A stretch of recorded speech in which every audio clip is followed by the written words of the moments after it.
right, Danielle, stop it. Oh, who is you? I'm your YouTube intro. Lean back, acting like you gonna get up and do something. Get up and do something. Madame Web is a superhero film set in the Spider-Man universe made by Sony. Me and my friend Omar watched this movie when it released in February of 2024. But when we were on Discord trying to find a movie to watch on Netflix, we saw it. Dude, come over. Now! We are watching this movie. As the film went on, I wrote down some notes in my book. I wanted to digest this movie properly on my second watch through, and it was an experience. Let me explain how this video is going to work, since this is the first time I'm uploading, technically. I'm going to be going over the whole movie in 3 different tangents, and sometimes my friend Omar will make a cameo because he helped me out with everything. Also, spoilers ahead, obviously. Trust me, if you haven't watched it, it's a great experience to go watch it. And if you already did, go watch it again. Here's a quick timeline of events for those of you who didn't watch the movie. Mama Web's baby is diagnosed with this disease, so she goes to the jungles of Peru to try to find a spider venom that has healing properties. They find the spider, but a member of the crew, Ezekiel, kills everyone and steals the spider. Thank you. The protectors of the spider people, are able to save Cassandra, but not her mom. She's dead. Ezekiel injects himself with the venom and becomes a spider person, but gets cursed to see visions of his death every night. 30 years later, Cassandra is a paramedic. In the opening scene, we see her almost run over Maddie, save Julia's stepmother, and live in the same building as Anya. Stuff happens, she tries to save someone off a dangling bridge and falls, I tried to change. gaining her future sight powers. Stuff happens with the baby shower, emergency happens at a fireworks storage building, her boss dies by getting hit by a car. As she's going to the funeral, she has visions of Ezekiel killing the 3 girls, so she saves them. Turns out, in Ezekiel's visions, these 3 girls become spider women, so he tries to kill them before they get their powers. Cassie steals a taxi and hides the girls in a forest with no cameras. Ezekiel has access to the cameras, by the way. Cassie goes back home in the taxi to try and find something about the spiders in her mom's notes. The girls get hungry, so they walk back to a nearby diner where Ezekiel is alerted to them, so he goes to kill them, but is stopped by Cassie hitting him with a car. Bonding happens. Cassie goes to Peru for backstory stuff and leaves the girls with her coworker Ben and his pregnant sister Mary. Back in New York, Mary's water breaks, so Ben takes her and the 3 girls to the hospital where they encounter Ezekiel. Before Ezekiel can kill them, Cassandra hits him with an ambulance that she stole, and then she takes the 3 girls to safety. They end up going to a firework facility to try and trap Ezekiel in it. Stuff happens, Cassandra awakens her powers to astral project herself or something, gets pummeled, and a Pepsi sign falls on Ezekiel. Cassandra falls from the crumbling building and gets hit with fireworks in the face, permanently blinding her, and the fall paralyzing her. Movie ends with her in a wheelchair and some sick-ass Sage saying some corny shit about the future, and pose! Okay, onto the video. The age-old question. Was this a bad movie? Well, it just depends on what someone considers a bad movie. I personally believe that the only kinds of movies that are bad are movies that are boring. If you come out of that theater and have nothing to say, yeah, it was bad. But what about Madame Web? We'll get into that later. Well, other than my opinion on this movie, what did everyone else say? Peak film. It was better than Watched it Morbius. If I could give it a 0, times. a terrible Loved movie. it. I'd rather It was watch so paint enjoyable. dry. Oh. They really didn't fuck with this movie. Well, these are a couple negative Nancys. I need people who are positive Patties, and I think I know exactly where to find them. Welcome to The Panis is Right, where I'm always right. Today on the show, I asked 100 liberals to name one good thing about this movie. To win, you need to guess what the top answer was from all of these liberals. Any partakers? I'd very much like to partake. If I were to offer my opinion, it would be in favor of the characters. Oh, sorry, but no one wrote that down. That means you're out of here. What do you mean, out of here? I'm having difficulty comprehending what I could go on about every character and why they're annoying and I hate them for 30 minutes, but I'll just list some things that I hate about everyone, in general. Can you please share some words of motivation to everyone watching my show? No. She's so fucking negative all the time. Like, she's a rude know-it-all that's just mean for no reason. And we're supposed to be rooting for her, by the way. I understand that they're trying to make her be like this quirky character that's really socially anxious, but she just comes off as a prick. But a shout out to everybody with social anxiety. I kind of feel sorry for you. Oh, yeah. She's supposed to be a silly, shy teenager that's polite, preppy, and the voice of reason for the girls, but she ends up coming off as entitled somewhat. And I hate how she speaks. Okay, enough. Please, don't fight. Enough. No, I was just telling you. Enough! Your voices are like drilling in the center of my skull, and I need to think. All right, me too, girl. I love to eat too. I mean, like, can y'all hug each other? Can y'all act like y'all love each other? Hurry up and go. I'm trying to go to school too. Come on. Oh, put it down! Now, these two are like if you took all of the qualities that I hated about Cassie and then just put them into two. Anya randomly picks fights for some reason, and Maddie kind of comes off as selfish, so their dynamic is just awful. There's no ill will towards any of the actors. As stated multiple times, I think the characters are bad. They're one-dimensional, and they really don't come across as characters, more just things to make the story go forward. I love Anya's actor. She was a very famous jungle explorer. You might know her as Dora, and she was a hawk too. And that's every major character in Madame Web. Hey, that's not fair. You didn't even mention my favorite character. Dude, I thought you were dead.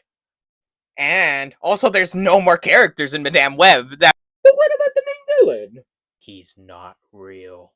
I mean, if you're gonna let me talk about the characters, you have to talk about.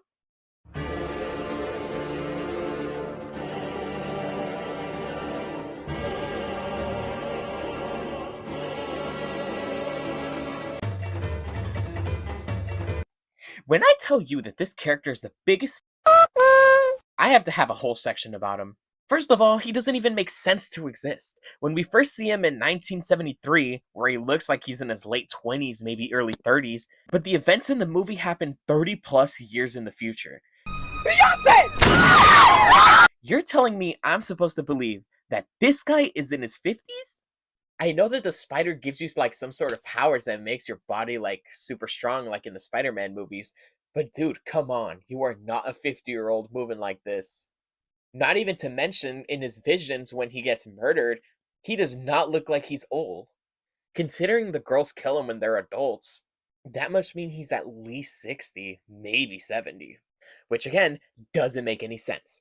But want to know what else doesn't make any sense? His powers. Here is a list of Ezekiel's powers. He has spider senses, the ability to stick to walls and ceilings, super strength, and he can shoot venom from his fingertips.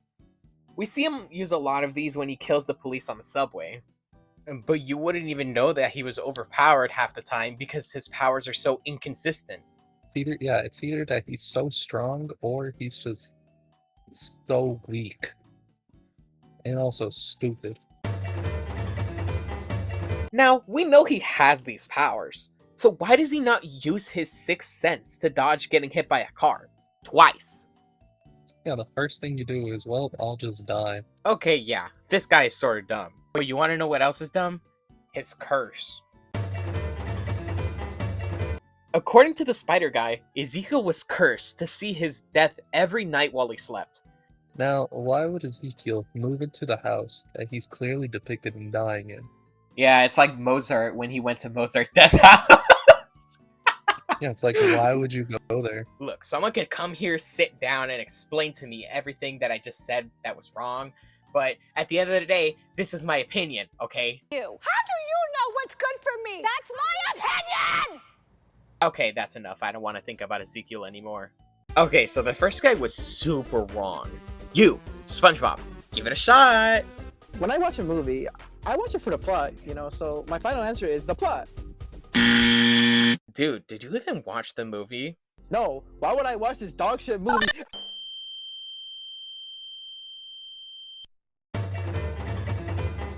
There were just so many dumb things in this movie that I'm just gonna quickly rapid fire go over.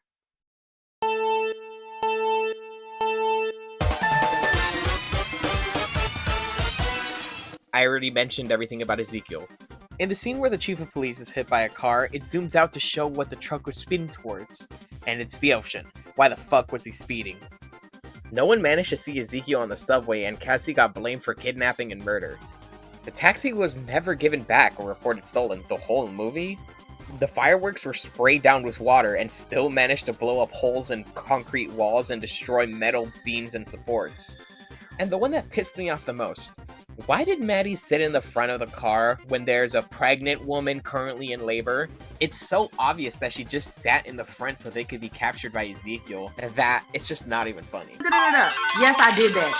And you would do it too for a check. These were just some inconsistencies that I wrote down, but something that my friend Omar pointed out was that during the scene where Cassandra leaves the girls in the forest, they walk to a diner half a mile away. Let's examine the scene. Cassandra sees that the girls aren't there, and she follows their footprint through the dirt and eventually finds them at the diner dancing to Toxic by Britney Spears. At 2 minutes and 7 seconds into the song, Ezekiel ends up at the door and kills the girls, but it was all a vision. Back in reality, Toxic is playing on the radio and Cassie speeds her way over to the diner and makes it in 2 minutes and 7 seconds. Now, I can't really make sense of this scene without doing the math, so let's do it. If Cassandra ended up walking to the diner, we can calculate the speed she walked based on the song playing.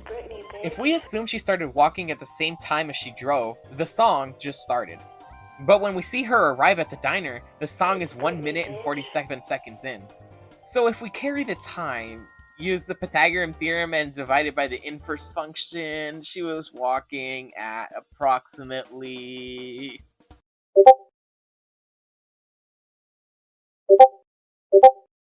16.8 miles per hour. Mind you, she isn't running, only walking. So this means Cassandra Webb also has the power of being the champion speed walker. But what about her driving? Well, she's on the highway, and the speed limit of most highways is 65 miles per hour. Now, considering she took a total of 2 minutes to get to the diner, by my calculations, she was driving at a steady 15 miles per hour. But she was driving behind a really slow car. Okay, well that car is moving at 10 miles per hour on a highway. Even if the diner was actually like a mile away, that means she walked a steady 33 miles per hour and drove at 30 miles per hour on a highway. It's ridiculous, and this scene just made me realize how stupid this movie is. Moira, please don't throw this. Think for a second. Okay, enough thinking. Go! I think it looked pretty. Dude, this isn't about what you think. It's about... Whatever. Die. Hammer down!